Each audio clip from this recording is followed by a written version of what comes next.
काल भैरव की आखिरी चेतावनी। काशी की रातें यूं ही डरावनी नहीं होती। यहाँ अंधेरा केवल रोशनी की कमी नहीं, बल्कि स्मृतियों, कर्मों और काल का बोझ होता है। मणिकर्णिका घाट से थोड़ी दूर एक पुरानी गली है, इतनी संकरी कि दो परछाइयां भी साथ नहीं चल सकती। उसी गली के अंत में है काल भैरव का प्राचीन मंदिर। लोग कहते हैं दिन में वहां दर्शन होते हैं, लेकिन रात में वहां न्याय होता है, विशेषकर अमावस्या की आधी रात। राघव एक नास्तिक पत्रकार था। उसे डर जैसी चीज पर विश्वास नहीं था। वो काशी आया था एक अंधविश्वास पर रिपोर्ट बनाने। क्या सच में काल भैरव रात में निकलते हैं? स्थानीय एक बूढ़े पंडित ने कहा, बेटा, भैरव को परखने मत जाओ, वो प्रश्न नहीं, अकाउंट देखते हैं। राघव हंसा। अमावस्या की रात ठीक 12:12 पर वो मंदिर के सामने खड़ा था। घंटी बंधी थी पर हवा नहीं थी। फिर भी टन टन घंटी अपने आप बजने लगी। उसके मोबाइल की स्क्रीन काली हो गई। चारों ओर कुत्तों के रोने की आवाज गूंजने लगी। राघव ने मंदिर में कदम रखा।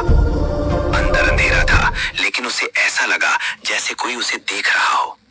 दीवारों पर साए हिल रहे थे, जबकि कोई दीपक नहीं था। तभी एक भारी आवाज गूंजी, नाम। राघव का दिल जोर से धड़कने लगा। राघव शर्मा। कुछ क्षणों का सन्नाटा, फिर आवाज आई, कर्म। मैंने किसी का बुरा नहीं किया, राघव बोला, लेकिन उसकी आवाज कांप रही थी। अचानक गर्भगृह में लाल आंखें चमकी। भस्म में लिपटा एक विशाल स्वरूप बाहर आया। हाथ में दंड, गले में नरमुंडों की माला और चेहरे पर ऐसा भाव जैसे वो सब जानता हो। काल भैरव। राघव जमीन पर गिर पड़ा। उसका मुंह सूख चुका था। तू यहाँ सत्य खोजने आया है? भैरव की आवाज में गूंज थी जैसे हजारों शव एक साथ बोल रहे हों। हाँ, राघव फुसफुसाया। भैरव हंसे। वो हंसी नहीं, हड्डियों के टूटने की आवाज थी। तो देख। दंड जमीन पर पड़ा। राघव ने खुद को एक और दृश्य में पाया। वो अपने ही अतीत को देख रहा था। एक खबर जिसे उसने पैसे लेकर बदला था। एक निर्दोष आदमी जिसे उसकी रिपोर्ट ने जेल पहुंचा दिया था। एक आत्महत्या जिसे उसने छोटी खबर बना दिया। नहीं, ये तो सिस्टम है, राघव चिल्लाया। भैरव की आंखें और लाल हो गईं। सिस्टम का हिस्सा होना पाप से मुक्ति नहीं देता। अचानक दृश्य बदला। अब वो खुद को भविष्य में देखता। वो अकेला था, अंधेरे कमरे में। कोई उसे याद नहीं करता। उसकी मृत्यु की खबर 3 पंक्तियों में। मुझे माफ कर दो, राघव रो पड़ा। भैरव उसके सामने झुके।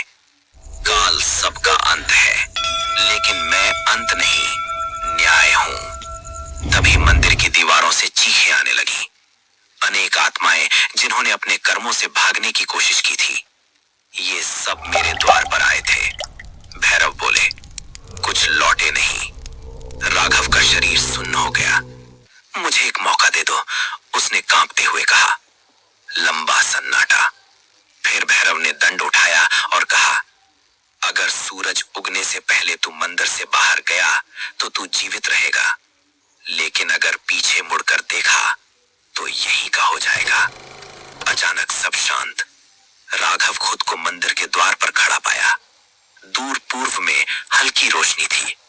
वो दौड़ने लगा। पीछे से आवाजें आने लगी, किसी के रोने की, किसी के हंसने की, किसी की फुसफुसाहट। पीछे देख। उसकी गर्दन अपने आप मुड़ने लगी, लेकिन तभी उसे भैरव की आवाज याद आई। न्याय से भाग नहीं सकते, पर स्वीकार कर सकते हो। राघव रोते हुए दौड़ता रहा। जैसे ही सूरज निकला, वो मंदिर के बाहर गिर पड़ा। सुबह लोग उसे बेहोश मिले। वो जिंदा था, लेकिन बदला हुआ। उसने वो रिपोर्ट कभी नहीं लिखी। उसने अपने अपराध स्वीकार किए। और काशी में आज भी कहा जाता है कि अमावस्या की रात काल भैरव मंदिर के सामने मुड़ने से एक आदमी बैठा रोता है और मंदिर के अंदर है। काल भैरव